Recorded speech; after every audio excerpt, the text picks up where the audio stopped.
Hoje, na verdade ontem, nós encerramos um período de 21 dias de jejum e oração. Eu quero de antemão agradecer a todos que participaram. O jejum, ele é uma disciplina fundamental na vida cristã. Eu costumo dizer, porque é o que eu creio, que uma vida cristã, ou aquele que se diz cristão, mas ele não tem a prática da oração, da leitura e do jejum, ele no mínimo é um cristão mentiroso, que engana-se a si mesmo. Porque não existe vida cristã sem uma prática de vida cristã. Então é exigido de nós que a oração, a leitura da palavra e o jejum são disciplinas, aquilo que nós praticamos todos os dias em alguma medida.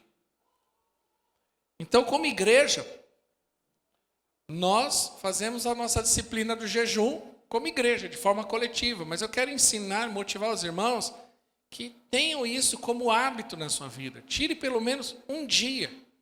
Quando você estuda a vida de grandes homens de Deus, ultimamente eu tenho estudado muito sobre os puritanos. Era um grupo cristão na Europa pós-reforma protestante. É um grupo que cresceu muito e eu tenho estudado muito, eu tenho me tornado muito apaixonado por tudo que eles fizeram, pelo testemunho, pelos escritos. Até motivo que os irmãos pesquisem e leiam sobre os puritanos. Meu coração tem sido transformado pela história deles. Então, e era muito comum, na verdade, era um dos fundamentos do puritanismo europeu, era uma vida de oração e de jejum como prática. E eles faziam isso dentro das suas casas, semanalmente, inclusive com os filhos. Estava estudando sobre eles essa semana. Eles eram tão intensos na leitura das Escrituras e no desejo de ler as Escrituras. Eu estou falando isso no período pós-reforma protestante, então estou falando isso no período de 1600 e alguma coisa para frente, que muitos deles alfabetizavam os seus filhos para ler a Bíblia. Era a motivação deles alfabetizarem os filhos era para a leitura da Bíblia. E eles alfabetizavam em casa, porque no período não tinha escola, usando a Bíblia. Então, quando eles ensinavam a letra A, eles falavam assim: A de Abraão, Z de Zaqueu. Então, era o desejo desse grupo tão fervoroso e tão intenso que eles eram. E por que eu estou dando um exemplo deles? Porque eu acredito muito nesses 3 pilares da vida cristã: oração, leitura e jejum. Nós encerramos ontem um período de 21 dias de jejum e oração. E eu agradeço a vida de todos esses irmãos que participaram disso. Essa semana mesmo, domingo passado, eu até brinquei, mas falei: irmão, dá um upgrade na reta final, né? Dá um upload aí no seu jejum. Essa semana eu pessoalmente fazia um bom tempo que eu não jejuava dessa forma. Mas até motivado por tudo isso que eu acabei de comentar com vocês, eu fiz os últimos dias de jejum só no pão e água, né? E aí vivi ainda a vida normal, porque viver no pão e água e não praticar o dia a dia era uma coisa até mais fácil. Mas eu falei: não, vou viver no pão e água e ainda vou viver a minha vida normalmente. Ainda fui para a academia, né? Passando mal. Falei: mas eu vou. E graças a Deus fiquei inteiro na academia, né? Porque eu entendi que é possível e aprendi isso. Eu quero agradecer também que eu lancei um desafio no primeiro dia, no início do jejum, que nós fizéssemos um relógio de 18 horas consecutivas de oração todos os dias. Então nós começamos das 6 da manhã à meia-noite. E de meia em meia hora tinha um grupo de irmãos, às vezes 2, às vezes mais de 2, que se dispuseram a estar orando naquele horário todos os dias. E eu agradeço a Deus pela vida desses irmãos. Nós montamos um grupo, né? Gostei bastante. Toda hora falava, eu via os irmãos ali colocando oração, 6 horas da manhã, 6:30 da manhã, oração no grupo, muito gostoso. E eu louvo a Deus pela vida de todos esses irmãos que participaram disso. O tema do nosso jejum foi crescendo em fé e permanecendo no amor.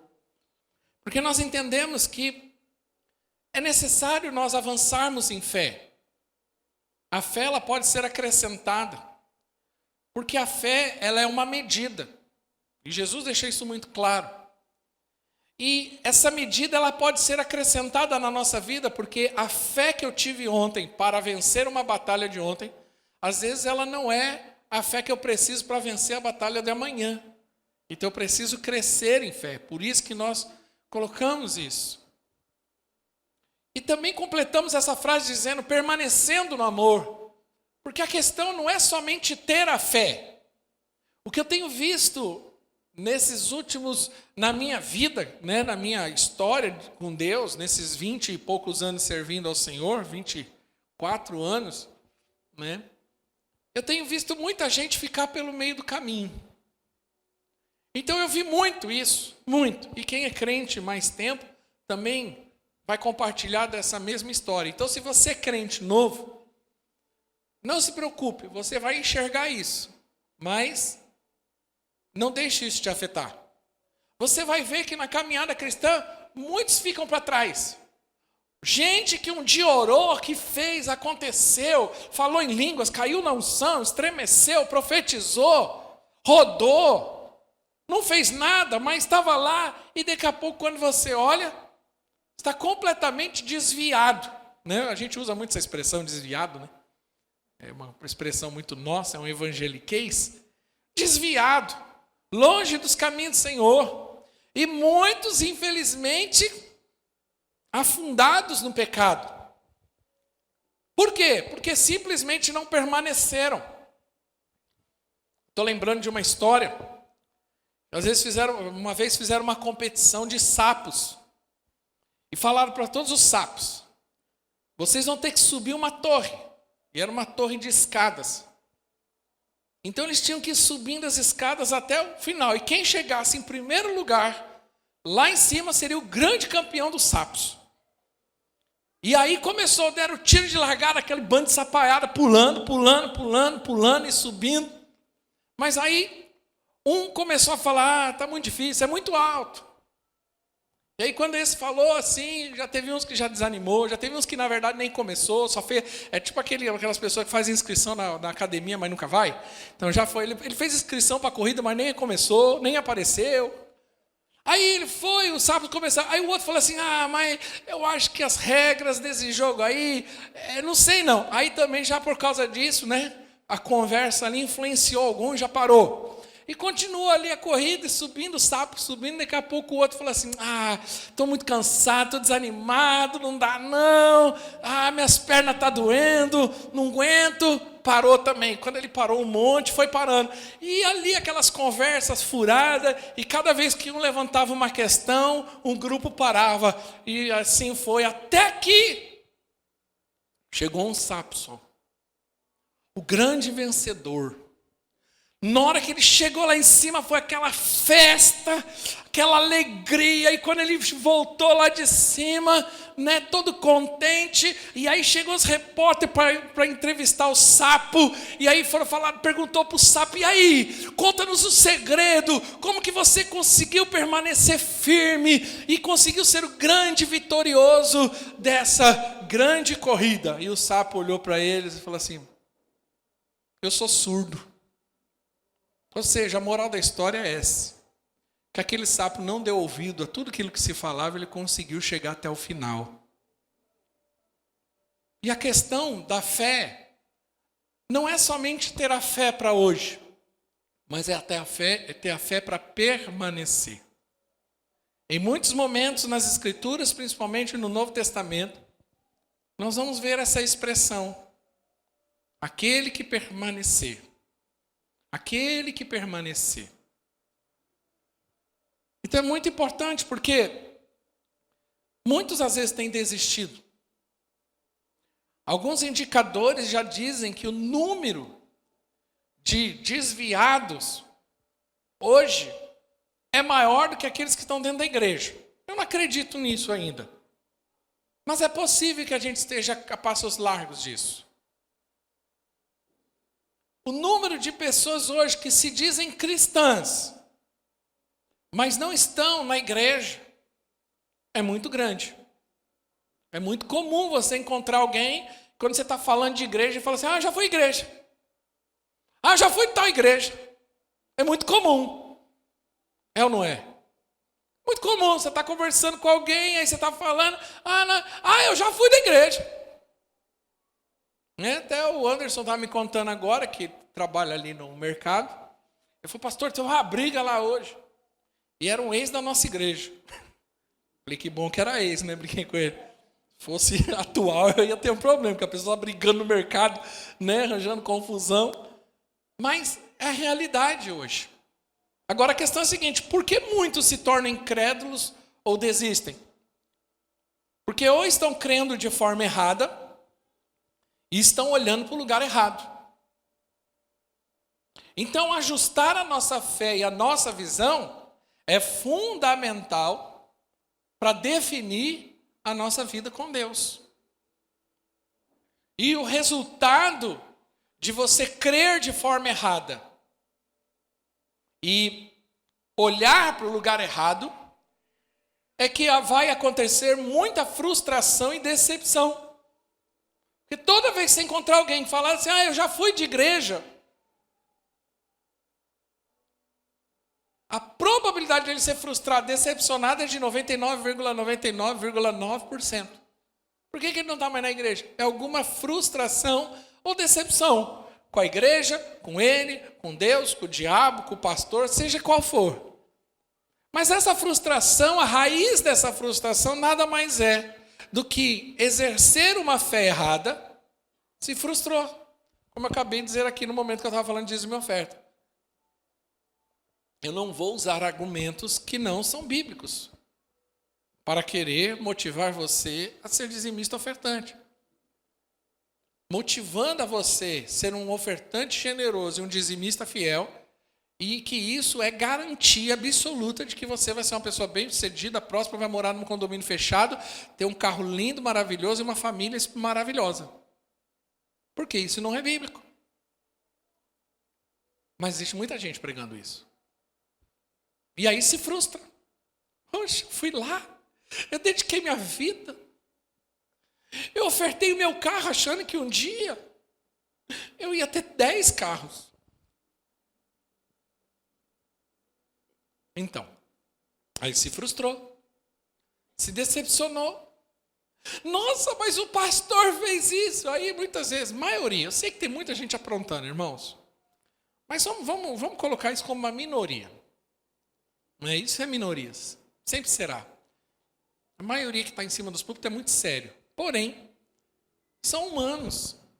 São pessoas. Igual a você. E por que a gente se decepciona? Porque nada mais do que a gente enxergar a humanidade em quem nós não gostaríamos de ver a humanidade. Porque nós temos um complexo de vira-lata no nosso Brasil. Nós queremos sempre um Messias, sempre um Salvador. Você já percebeu isso? Nós somos carentes disso, isso é da cultura nossa. Eu me lembro quando morreu o Senna. Boa parte aqui não se lembra, porque boa parte nem viu estava. Só que eu estou falando de 1994. Mas quando morreu o Senna, que para quem não é da época, você não entende, mas para nós que éramos, foi um negócio maluco. Parou essa nação. Entendeu? Eu acredito que depois disso nunca mais aconteceu algo parecido. Nós paramos. O Brasil parou.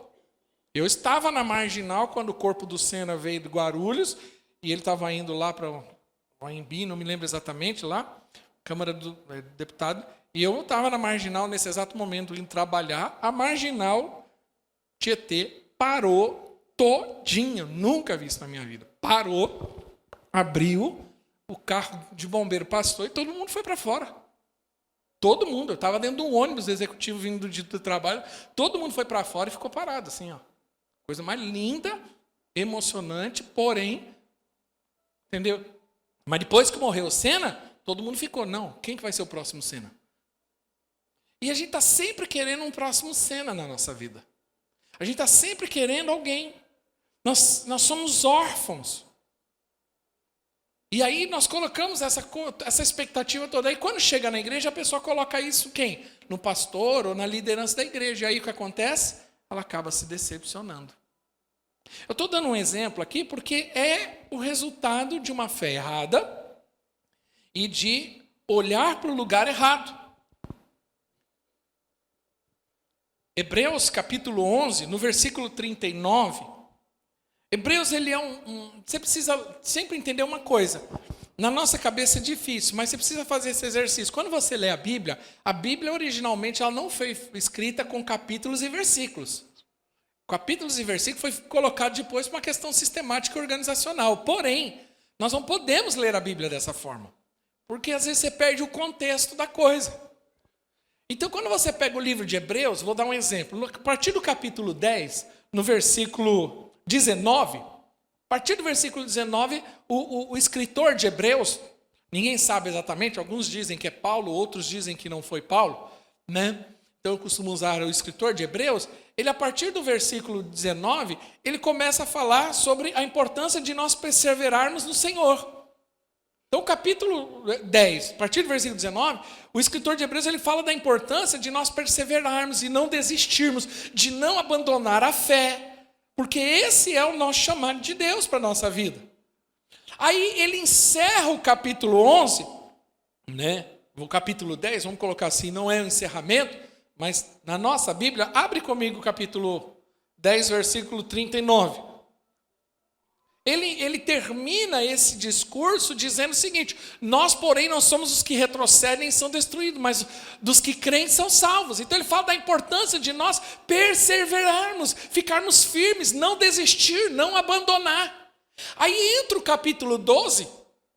O capítulo 11 é conhecido como a galeria dos heróis da fé.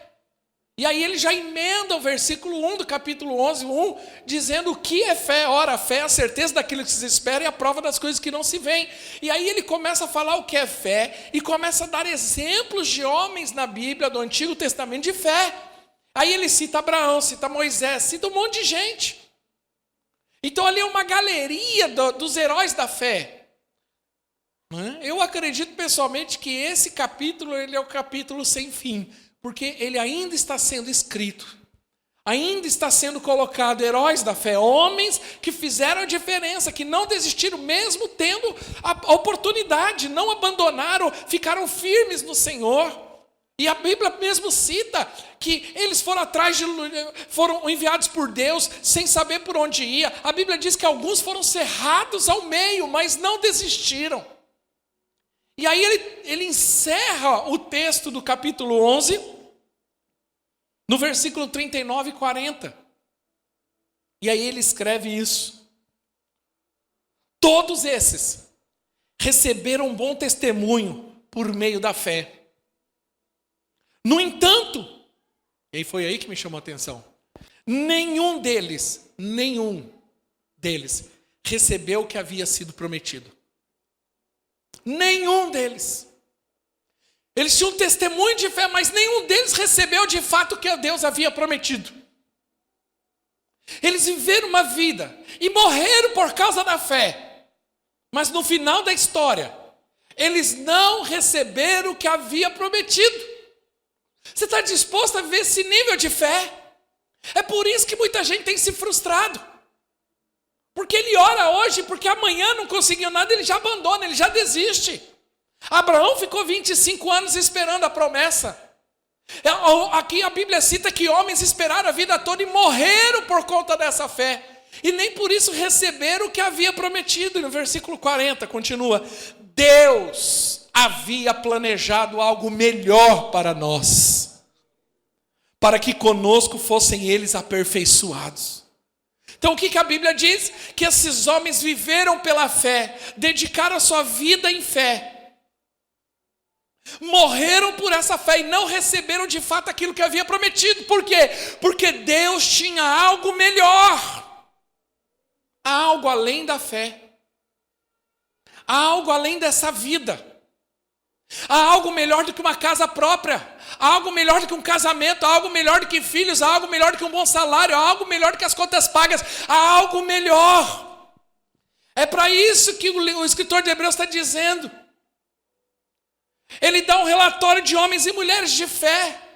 E ele fala, olha, esses homens, eles não receberam de fato o que havia prometido. Porque há algo melhor da parte de Deus. Agora é interessante que no capítulo 12, do versículo 1, o escritor continua dizendo, portanto, também nós. Então esse portanto, né? Quem vai fazer aí vestibular, cursinho, esse portanto é uma ligação, ele está dando continuidade, olha, por causa disso, portanto, olha o que acontece. Então esses homens viveram pela fé, esses homens morreram pela fé. O texto de Hebreus capítulo 11 diz que eles não eram dignos desse mundo. Alguns morreram comidos por leões, cerrados ao meio, tendo suas cabeças decepadas, sua família destruída, tudo por causa da fé. E ele diz que eles não receberam, porém Deus tinha algo melhor para eles. E aí no capítulo 12 o escritor está dizendo, portanto, também nós, uma vez que estamos rodeados por tão grande nuvem de testemunhas, livremo-nos de tudo que nos atrapalha e do pecado que nos envolve e corramos com perseverança a corridas que nos é proposta. Ele está dizendo, agora nós, olha para nós, rodeados com essa grande nuvem de testemunho que ele acabou de falar, que ele citou. Nós temos exemplos de homens e mulheres que deram sua vida por amor a Deus, por apenas apaixonarem-se por Deus. E até hoje existem homens e mulheres nessa condição, que correm risco de vida porque tem uma Bíblia dentro de casa, porque confessam a fé em Jesus Cristo. Por causa desse testemunho, nós temos que nos livrar de tudo que nos atrapalha, de tudo, em algumas traduções, tudo que nos embaraça e de todo pecado que nos envolve. E nós corramos, volta o texto, isso, corramos o versículo 1, com perseverança a corrida que nos está proposta. Existe um prêmio,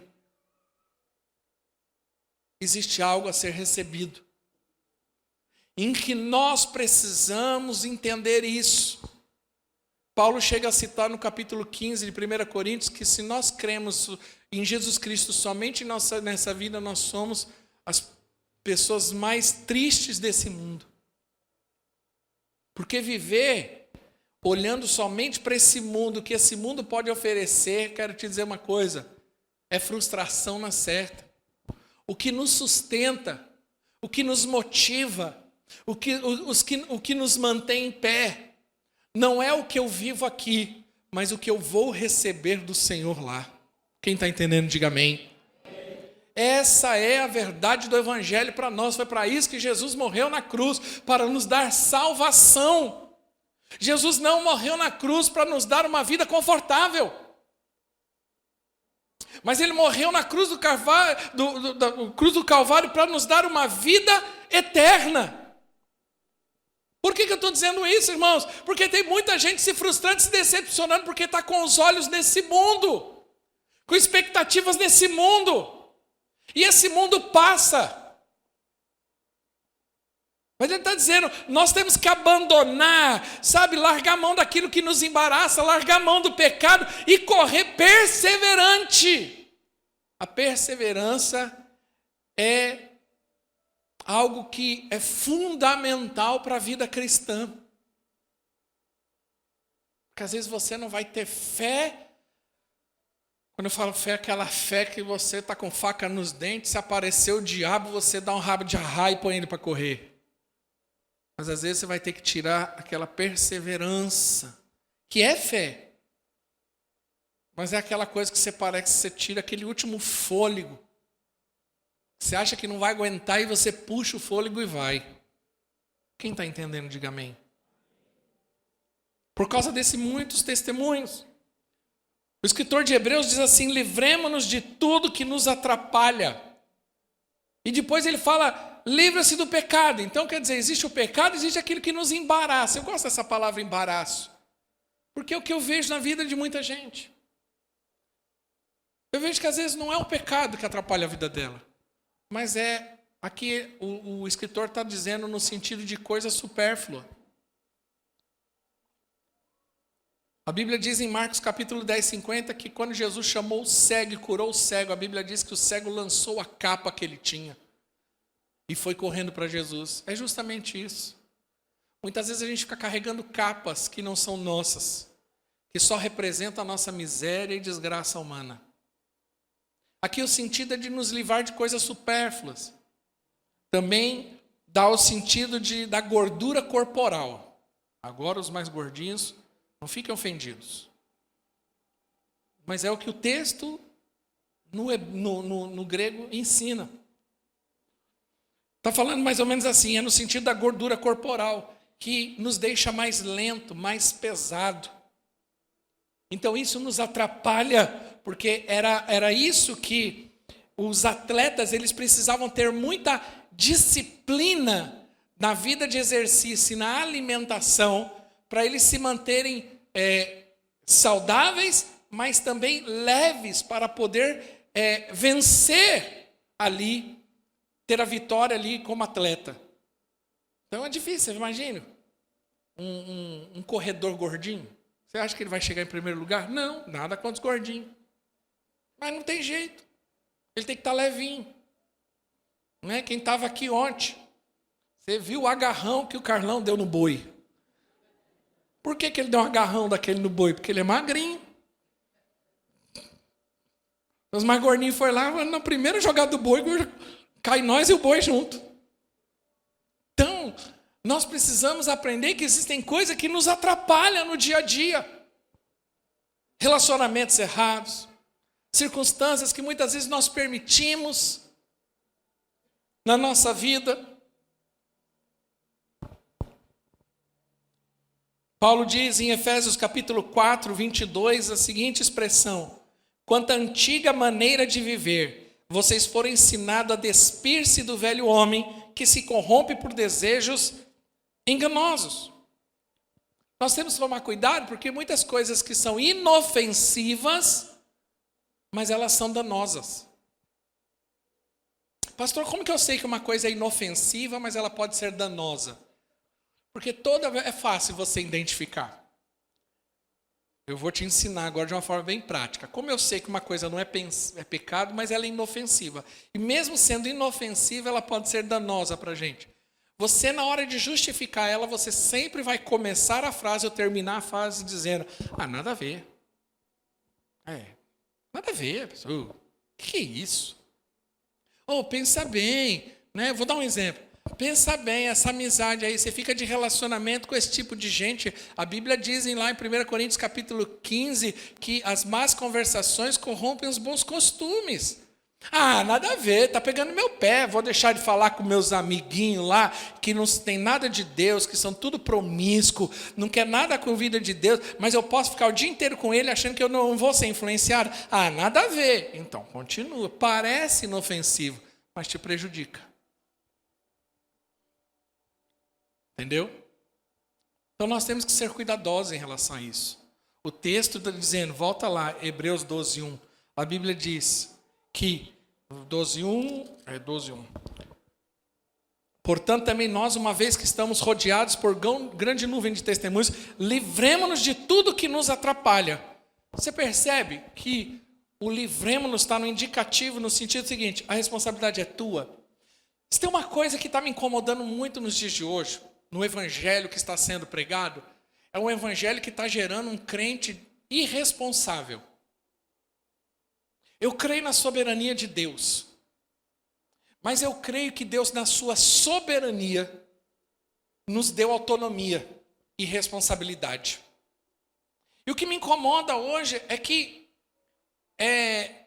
muito cristão hoje é irresponsável. Então ele acha que é Deus que vai fazer e não ele. A glória é de Deus, mas ele tem uma responsabilidade como pessoa.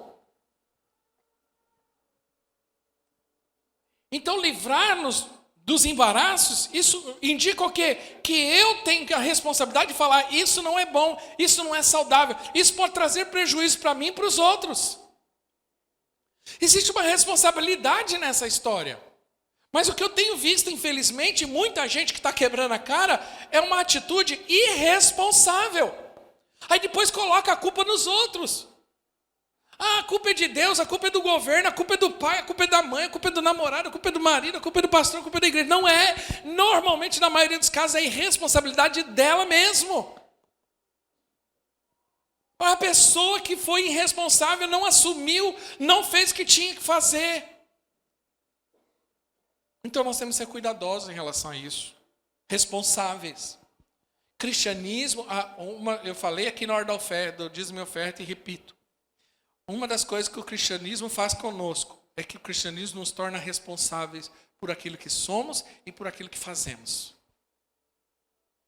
Um dos grandes sinais de maturidade, e não estou só falando de maturidade cristã, maturidade é que o maduro se torna responsável. A maioria aqui, provavelmente, quando tem que trabalhar, mesmo tendo despertador, já acorda. Pode estar com dor de cabeça, dor de garganta, torcer o pé. Mas por que você vai trabalhar? Porque você tem responsabilidade. Você não vai. Normalmente aqui ninguém acorda amanhã, segunda-feira, feliz da Vênus, dizendo, abrindo a janela, bom dia, sol maravilhoso, estou pronto para trabalhar. Normalmente você não faz isso. Você vai arrastando, mas você vai porque você tem responsabilidade. Eu gosto de uma frase que diz assim, o imaturo faz o que quer, o maduro faz o que é necessário. Está vendo a diferença entre o maduro e o imaturo? O imaturo faz o que quer. Então ele faz o que quer. O dia que ele quer acordar, ele acorda. O dia que ele não quiser, ele vai trabalhar. Eu fico gente que troca de emprego. Fala, meu Deus do céu, não tem responsabilidade não? Ah, não gostei do meu patrão. Que sei lá, você não gostou? Aguenta, engole sapo. Ah, não gostei do meu patrão. Ai, o meu patrão fez isso. E daí que ele fez? Aguenta. Você não tem responsabilidade, tem conta para pagar? Então agora você aguenta. Pode arranjar de outro emprego, pode ter o direito, mas que você não pode é ficar simplesmente virando as costas e as contas lá estourando em casa. Parecendo a mãe do Cris. Ah, meu marido tem 2 empregos, não vou aguentar essas coisas. Passa a vida assim. É irresponsável. Deixa eu ficar quieto, deixa eu ir embora. Do texto. Não posso sair do texto. Segunda coisa desse texto é que diz que nós abandonamos, ou livremos-nos do pecado, de tudo que nos atrapalha e do pecado que nos envolve. Esse pecado aqui não é do pecado original, que nós dizemos original. É o pecado que nós herdamos de Adão, vamos colocar assim. Aqui o pecado, no contexto, o pecado aqui é o pecado da apostasia. Pastor, o que é apostasia? Apostasia é o abandono da fé por causa da incredulidade. Então ele está dizendo, abandone o pecado da apostasia. Então, nós usamos a expressão desviado, mas a Bíblia usa a expressão apóstata, aquele que abandonou a fé. E a Bíblia diz em 2 Timóteo diz que um dos sinais dos últimos tempos é que a apostasia ia crescer demais. Entendeu? Então, existe muito abandono da fé.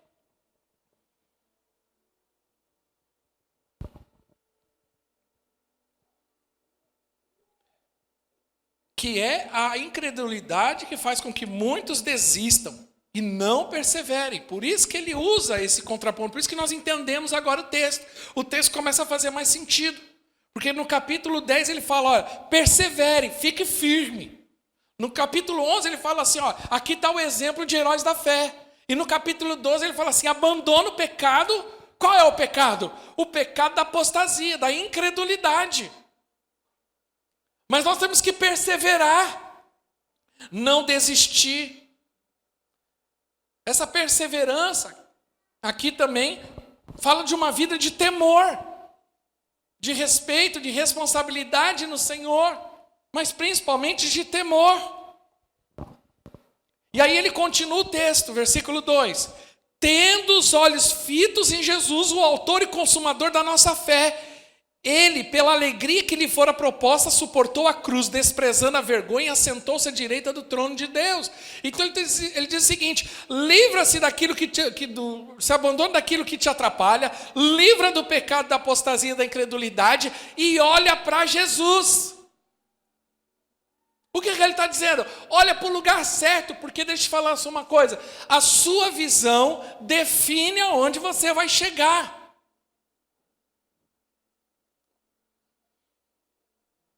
E o texto complementa dizendo: Ele é quem? Cristo, o autor e consumador da nossa fé. Ele é. Então, quando eu olho para Jesus, a minha fé cresce, a minha fé se mantém. Mas quando eu desvio de Jesus e olho para qualquer circunstância, a minha fé vai desfalecer. Então, qual é a grande luta da vida cristã? É ficar o tempo todo corrigindo a nossa visão.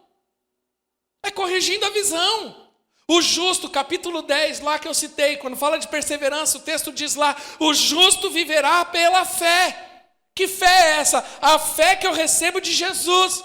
Quando eu estou olhando para Ele, eu estou firme no Senhor. Eu não afundo, como Pedro que saiu do barco. Quando andava ali, andava sobre as águas. Mas quando ele começou a prestar atenção nas ondas, na circunstância ao redor, ele afundou, ele naufragou na fé.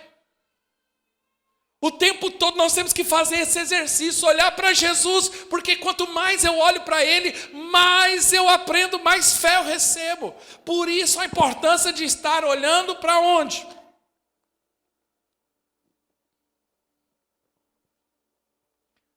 Para as Escrituras, porque são elas que revelam Jesus. Quanto mais eu leio a palavra, quanto mais eu medito na palavra, mas o autor e consumador. Quem é o autor da Bíblia? Jesus. Palavra de Deus, é o próprio Deus. Ele é o autor e consumador. Ele que me motiva. Eu olho para Ele.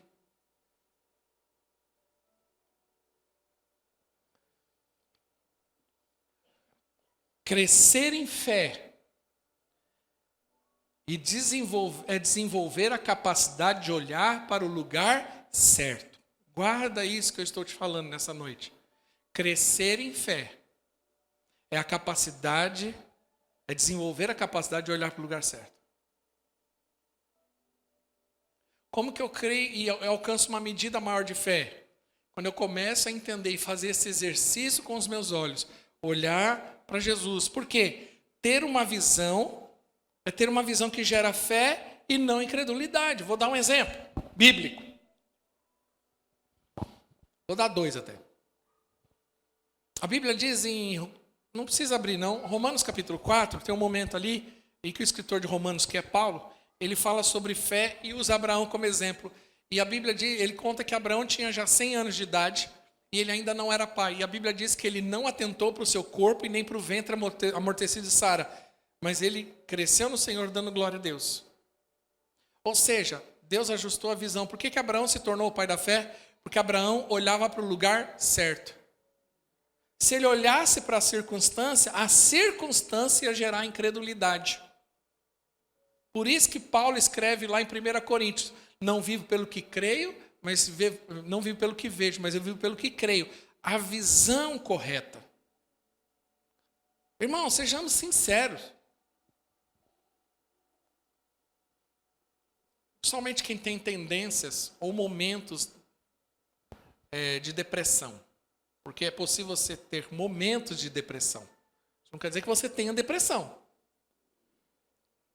A Sandra pode falar melhor essas coisas do que eu. Porém, quando você está numa fase muito depressiva, qual que é o grande perigo, a grande artimanha aí?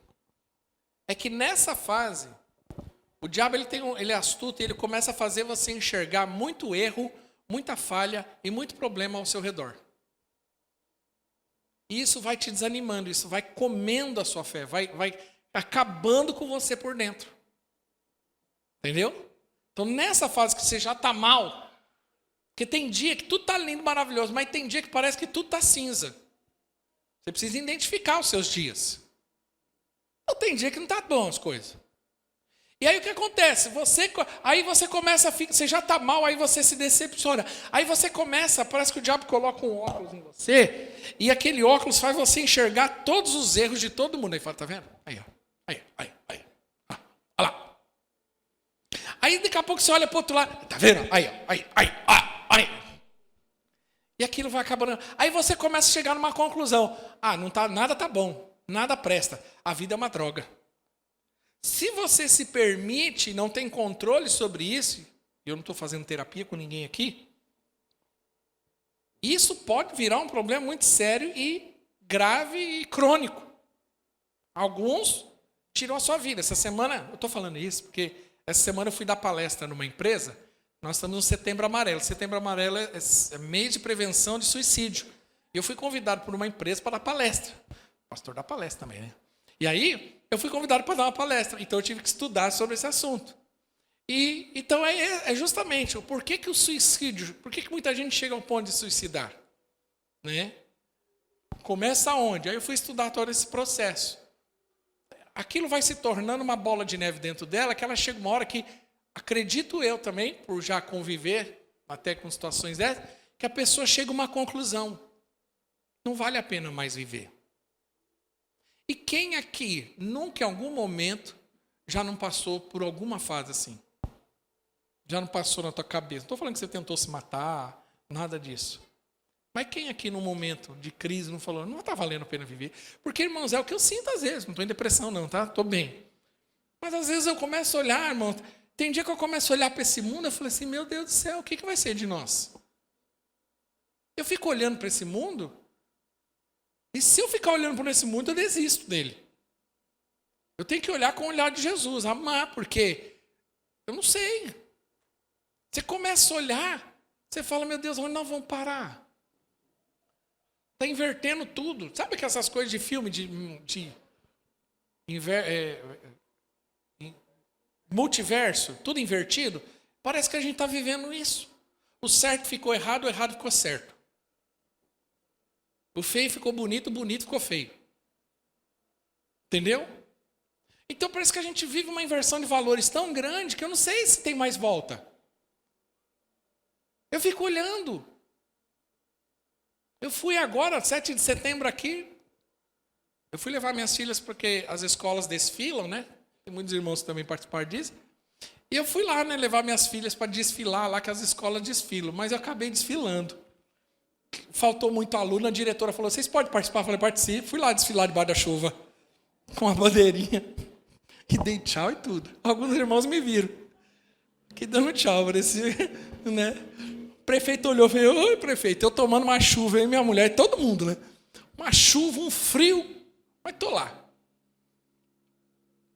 Mas nós ficamos olhando, e as escolas estavam representando lá a questão da cultura. Irmão, cheio de macumba, macumbeiro, criança vestida de Zé Pilintra, de herê, coisas demoníacas. Mas isso é cultura, não é demoníaco. Para nós é demônio, para eles é cultura. Isso ensinando dentro da escola. Como que um pai e uma mãe têm controle sobre isso? A maioria de nós não sabemos o que acontece. As minhas filhas falam o tempo todo, né? Principalmente a Rafaela, que é mais velha, está mais atenta. E de vez em quando a gente tem que ensinar ela a responder. Por quê? Porque dentro da sala de aula está um terror. A doutrinação ideológica. Na própria escola. Então, irmãos, aí você fica olhando.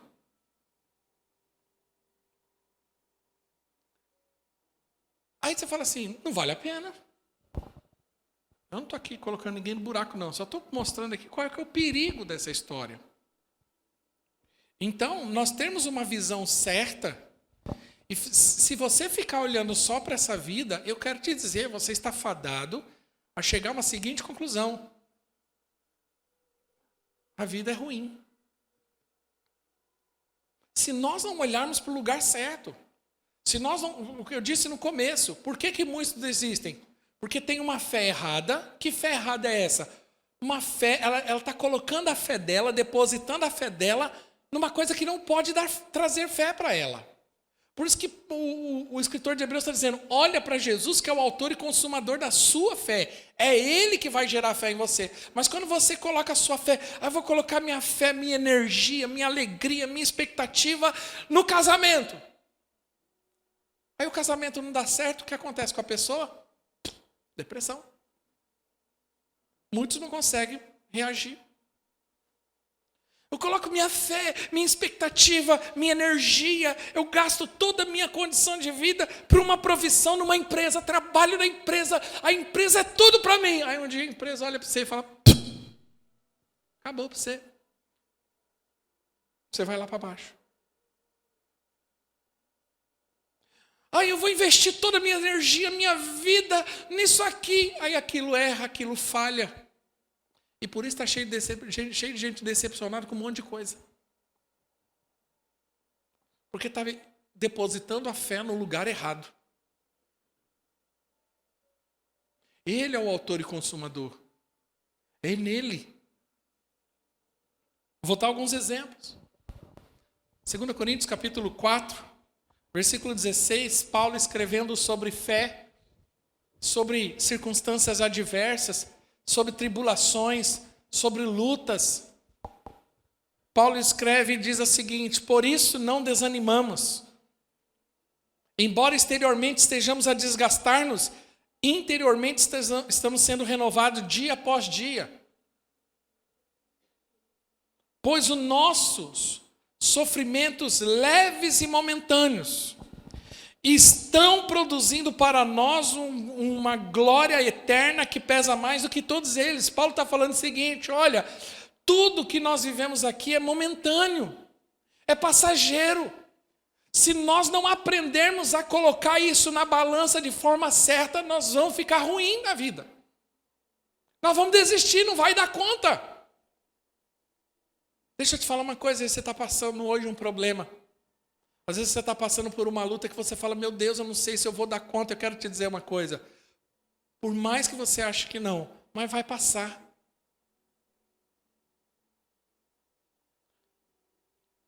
Tem barbante, pastora? Você consegue um pedaço de barbante grande assim, de uns 6, 7 metros? Por favor. Eu me lembrei, eu vou fazer uma dinâmica aqui daqui a pouco. Deixa ela voltar com o barbante. Se nós não colocarmos as coisas no devido lugar, se eu depositar minha fé e minha visão no lugar errado, eu vou me frustrar, vou me decepcionar.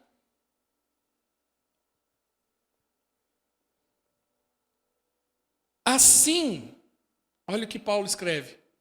Fixamos. Você sabe o que é um olhar fixo? Não perde o olhar. Você fica ali, ó. Você já viu Esse dia eu estava vendo um programa Um Leão. E, na verdade, no mundo animal, quem caça é a leoa, né? Só para título de curiosidade, né? O leão que fica de boa, né? A leoa, tá certo, Carlão? Aí, a leoa que vai caçar. E quando você olha a leoa caçando, ela não chega, ela é grande. Hoje eu estava lendo, por um acaso, um rugido de leão pode ser ouvido a 8 quilômetros. 8 quilômetros. Um rugido de um leão. O leão é grande, gente. Mas quando ele vai caçar, eles ficam às espreita e ele fica às vezes paradinho ali, ó, olhando, ó. Fica lá um tempão fixo na caça, só olhando. Ele fica fixo. Ele não tira o olho. Porque se ele tirar o olho... Obrigado, pastor. Se ele tirar o olho, ele perde o foco e aí ele perde a caça. Assim fixamos os olhos naquilo que não se vê. Mas naquilo que se vê. Mas no que não se vê, pois o que se vê é transitório, mas o que não se vê é eterno. Eu sempre me confundo na NVI. Porque na minha cabeça, eu está memorizado a revista corrigida. Então, toda vez que eu vou ler esse texto na NVI, eu fico fazendo esse trocadilho. Não atentamos nós às coisas que não se veem, mas às que não se veem, porque as que se veem são temporárias, as que não se veem são eternas. É essa que eu decorei. Paulo está dizendo o seguinte: eu não olho para o que eu vejo. Eu estou vendo o problema. Eu estou vendo a adversidade. Eu estou vendo a dívida. Eu estou vendo a decepção. Eu não vou ficar olhando para isso. Para onde eu olho então? Para aquilo que eu não vejo. Porque o que eu estou vendo, o texto diz, é temporal. É passageiro. Por mais que você ache que é o pior momento da tua vida, eu quero te dizer uma coisa. Comparado àquilo que Deus tem, isso é pequeno. Quem crê, diga amém. Deixa eu usar agora. Diogo, suba aqui. Deixa eu só explicar aqui algo. Estica o barbante. Isso. Deixa eu descarregar aqui. Descarregar é só a linguagem de quem empina a pipa. Lucas. Vem cá, Lucas. Por favor. Você vai segurar aqui. Vai lá no canto. Isso. Você no outro canto.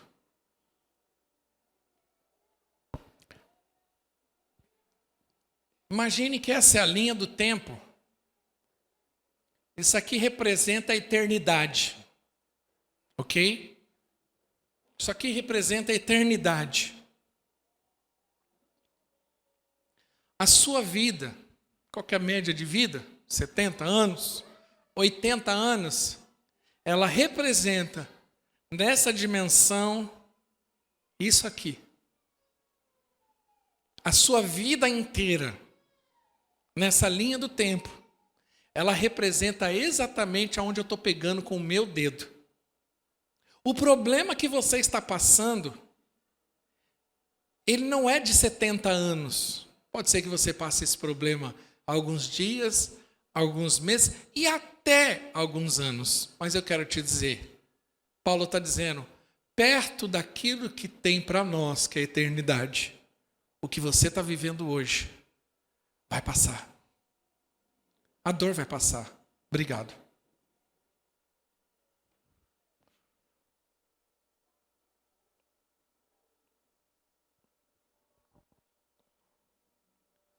Porque Paulo diz assim, nós fixamos os olhos naquilo que é eterno. 2 Pedro capítulo 3, versículo 10. Olha o que Pedro fala. O dia do Senhor, porém, virá como ladrão. Os céus desaparecerão com grande estrondo. Os elementos serão desfeitos pelo calor. E a terra e tudo que nela há será desnudada. Visto que tudo será assim desfeito, que tipo de pessoas é necessário que vocês sejam? Vivam de maneira santa e piedosa. Pedro está dizendo, olha, o dia do Senhor virá. Vai acontecer, ele vai vir como um ladrão, ele não anuncia. O ladrão nunca avisa quando vem. Quando você menos espera, foi. Ele diz, e isso vai acontecer. A questão é a seguinte, que tipo de pessoa você é? E ele fala, vivam de uma maneira santa e piedosa, esperando o dia de Deus e apressando a sua vinda. Naquele dia os céus serão desfeitos pelo fogo e os elementos se derreterão pelo calor. Todavia, de acordo com a sua promessa, esperamos novos céus e nova terra, onde habita a justiça. Qual é a esperança que Pedro tinha? Novos céus e nova terra. Qual que era a esperança de Paulo no meio da adversidade? Era a eternidade. Por mais que a vida precise ser vivida, por mais que nós temos uma vida comum aqui, eu quero te dizer uma coisa, tanto o bom como o ruim dessa vida não é nada comparado com aquilo que há de vir, como Paulo descreve. Pedro diz, nós esperamos novos céus e nova terra, porque se eu olhar para essa terra é desânimo, mas um dia, a Bíblia diz que haverá novos céus e nova terra, isso fala de eternidade, de vida com Deus.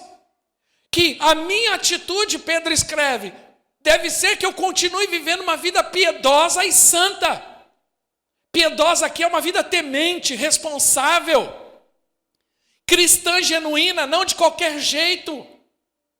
Não viver uma vida desregrada, promíscua, achando que isso não terá efeito. Nós temos que tomar cuidado, igreja. Deixa eu te falar uma coisa, o salário do pecado é a morte. Nós temos que tomar cuidado com o pecado. O dia que Adão e Eva comeu do fruto, eles não sentiram provavelmente nada no início. Mas quero te dizer uma coisa, a morte se manifestou. Muitas vezes é assim que acontece, então tome cuidado. 1 Coríntios capítulo 11, hoje é dia de ceia, então acho que é um texto importante ler para ensinar a igreja.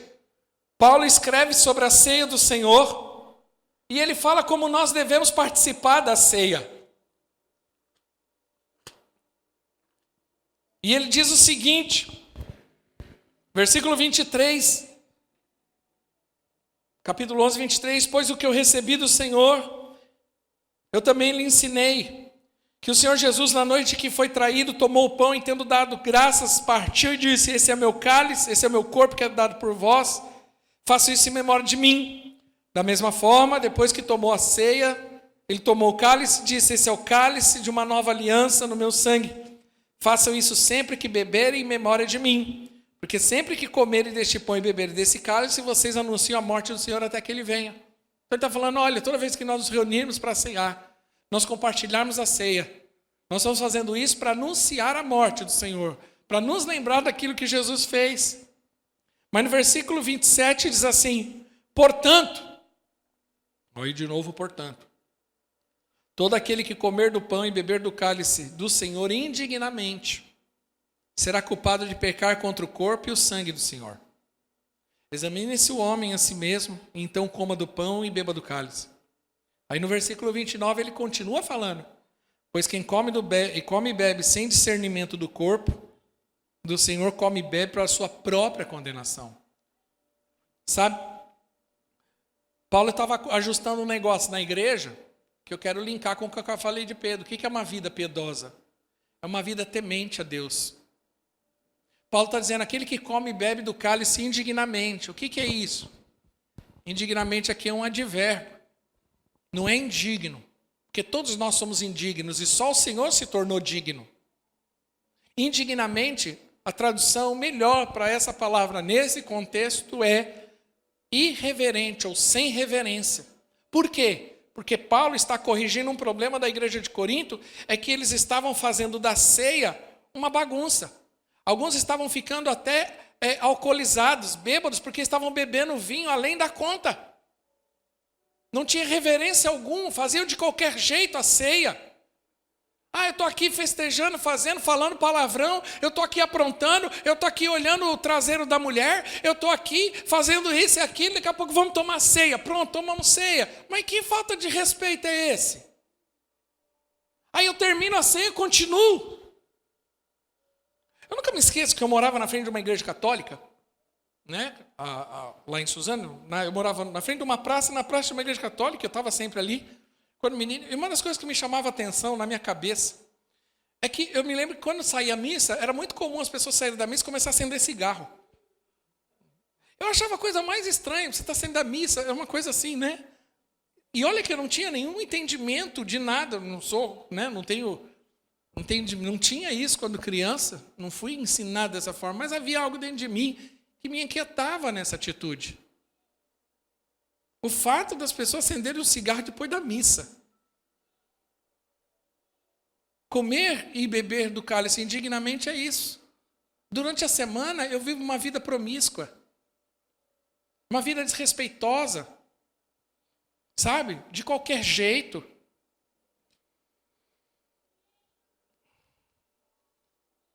E o texto diz ali, no versículo 30, ele fala assim, por isso há entre vocês muitos fracos e doentes e vários que já dormiram. Qual que é a fraqueza e a doença da vida cristã? Aqui não é fraco e doente no corpo. Aqui é fraco e doente espiritual. É incredulidade. é falta de fé. Por isso, porque se come de forma indignamente, ou seja, irreverente, uma bagunça de qualquer jeito. Que bagunça é essa, gente? Que desrespeito. Pedro estava dizendo, viva uma vida piedosa e santa, porque nós esperamos uma cidade santa. Não precisa abrir, mas Judas capítulo 1 diz assim, que falando a respeito de pessoas que fazem da graça uma oportunidade para pecar. Ele fala assim, estes são ímpios e transformam a graça do nosso Deus em libertinagem e negam a Jesus Cristo, o nosso único e soberano Senhor. Nós não podemos viver uma vida de qualquer jeito, irresponsável, devassa, libertina, imoral, achando que isso não vai acontecer nada, igreja. Eu estou aqui como pastor, mas eu estou aqui como profeta para a igreja. Acorda, igreja, presta atenção. Jovens que ficam aí aprontando com menino e menina, deixa eu te falar uma coisa, uma hora vai ter problema.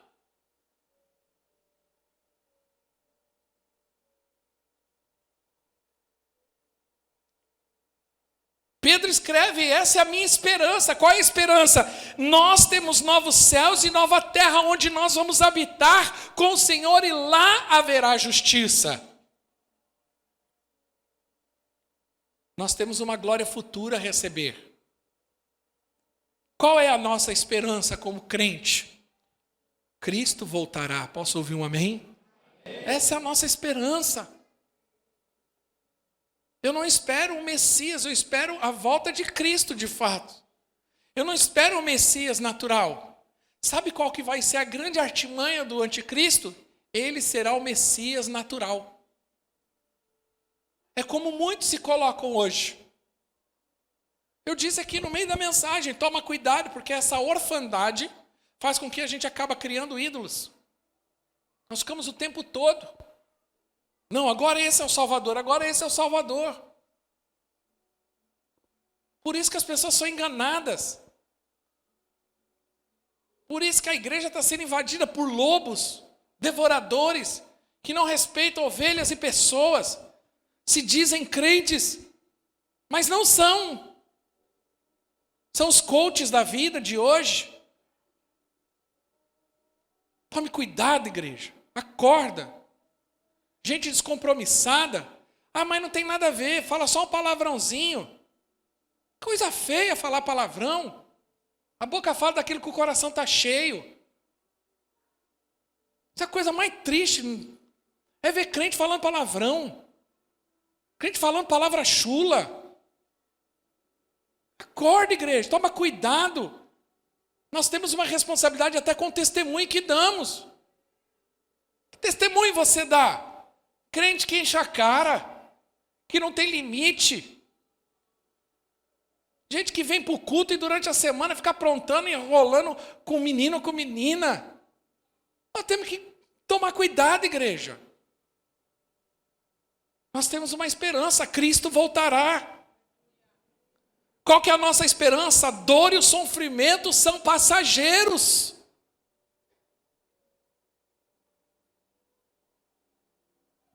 Eu não diminuo.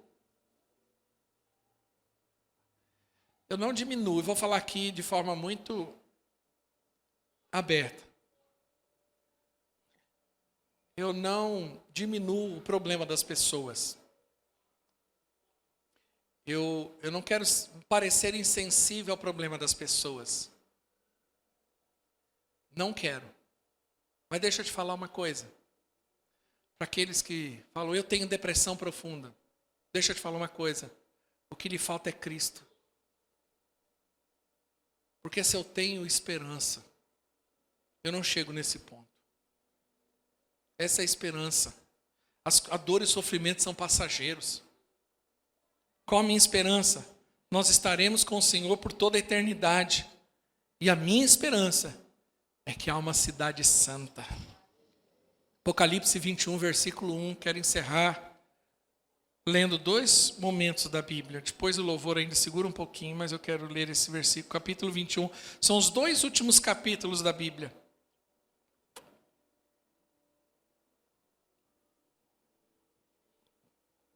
quero gerar fé em você hoje. Eu quero gerar esperança. Eu quero que você leia para as Escrituras e entenda. Há uma promessa, dias melhores virão. Pode ser que você tenha entrado aqui, você tenha passado uma fase tão difícil. Eu quero dizer para você, também passo. Sou humano tanto quanto você. Tenho alma tanto quanto você. E vou te falar uma coisa. Gosto muito de Jeremias 3,15. Esses dias minha esposa estava olhando para fora da janela, lá para o nosso quintal, e eu olhei para a cara dela. O que foi? Ela falou, estou lembrando desse texto. Quero trazer à memória aquilo que me dá esperança. Aí eu, como bom pastor, Jeremias 3,15, me gabando, que eu sabia o versículo. Quero trazer à memória aquilo que me dá esperança. Eu preciso olhar para as Escrituras e entender a esperança. A esperança para você. As coisas não acabaram, esse não é o fim. É apenas um tempo. Pode ser que você esteja vivendo um tempo, 2 tempos, 3 tempos, metade de um tempo. Mas é um tempo. Ainda assim, é um tempo. E no versículo 1 do capítulo 21 diz assim, então vi novos céus e nova terra. Pois o primeiro céu e a primeira terra tinham passado e o mar já não existia.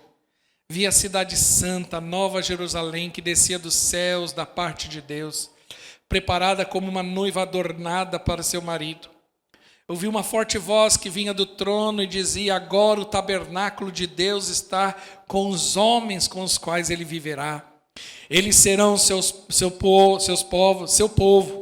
O próprio Deus estará com eles e será o seu Deus. Ele enxugará dos seus olhos toda lágrima, aleluia. Não haverá mais morte, nem tristeza, nem choro, aleluia. Pois a antiga ordem já passou, aleluia. E aquele que estava sentado no trono disse, estou fazendo nova todas as coisas, aleluia. Meu coração se enche disso. E acrescentou, escreva isso, pois as palavras são verdadeiras e dignas de confiança. Disse-me ainda, está feito, eu sou o alfa e o ômega, o princípio e o fim. E quem tiver sede, darei de beber gratuitamente da fonte da água da vida. O vencedor herdará tudo e eu serei o seu Deus e ele será o meu filho. Mas aos covardes, os incrédulos, os depravados, assassinos, os que cometem imoralidade sexual, os que praticam feitiçaria, os idólatras e todos os mentirosos, o lugar deles será no lago de fogo que arde com enxofre. Essa é a segunda morte. Essa é a nossa esperança. Eu não faço parte desse grupo nem você.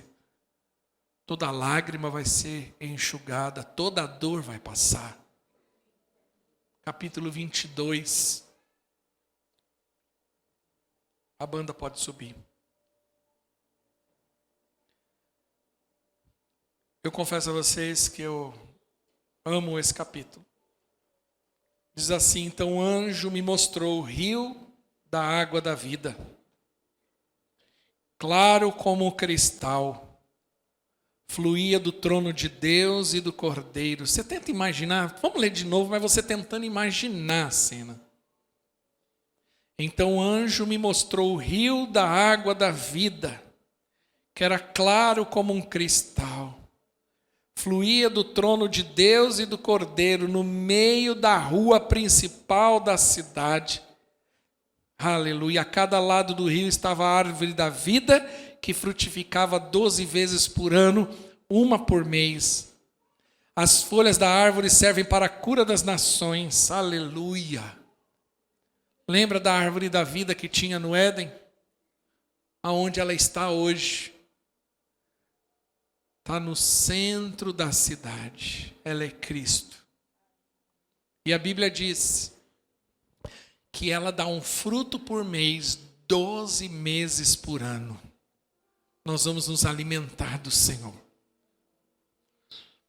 Aqueles que gostam mais de comida ficam se imaginando, no céu vai ter comida? Quero dizer, tem. A Bíblia diz que sim. A Bíblia diz que são árvores e é que essa árvore vai dar fruto. Eu não sei qual é o fruto, Acredito que não seja uma lasanha, mas creio que vai ser muito melhor do que lasanha.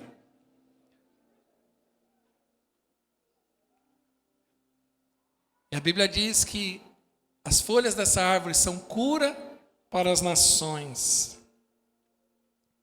O versículo 3 diz assim: já não haverá maldição nenhuma.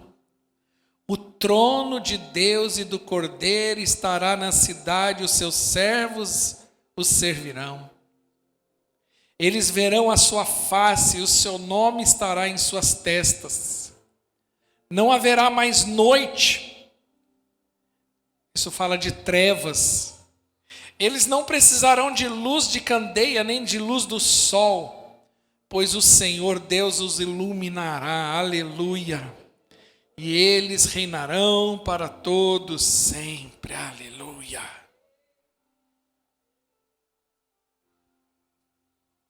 Versículo 7 diz assim: eis que venho em breve. Jesus voltará à igreja. Feliz é aquele que guarda as palavras da profecia desse livro. Mas eu confesso a vocês que, além disso tudo que nós lermos, eu não sei você, mas quando eu leio as Escrituras, o meu coração se enche de fé. Uma das coisas mais notáveis das Escrituras é que de Gênesis a Apocalipse, Deus vem falando a respeito de Cristo e da redenção do homem. Por mais que nós vivamos num mundo onde há dor, sofrimento, tristeza, angústia, adversidades que às vezes não estão no nosso controle, morte, choro, falta de esperança. O versículo 17, que é um dos últimos versículos da Bíblia. A Bíblia, as Escrituras terminam fazendo um convite a todo homem. O homem que padece por causa do pecado, que sofre debaixo de uma maldição, que precisa ser redimido por Deus, porque está longe de Deus por causa do pecado, que precisa, por meio do sangue de Jesus, e confessar a Cristo como Senhor e Salvador, para se tornar filho.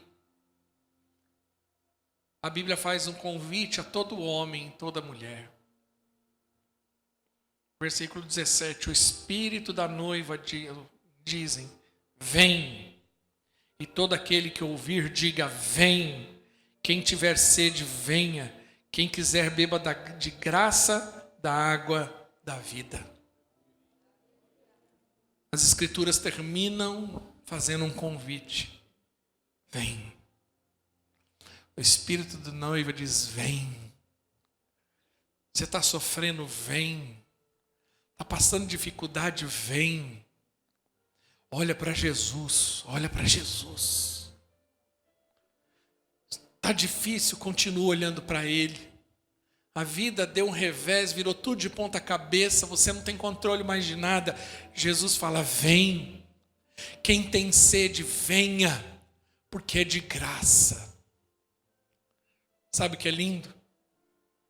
Não depende de mim. Eu não sou digno. Não tem condição minha ou coisa que eu faça que possa me levar a este lugar. Mas Jesus pagou um preço e me deu agora a oportunidade de estar dizendo, vem fazer parte disso. Fique de pé nesse momento. Pessoal da ceia, se prepare.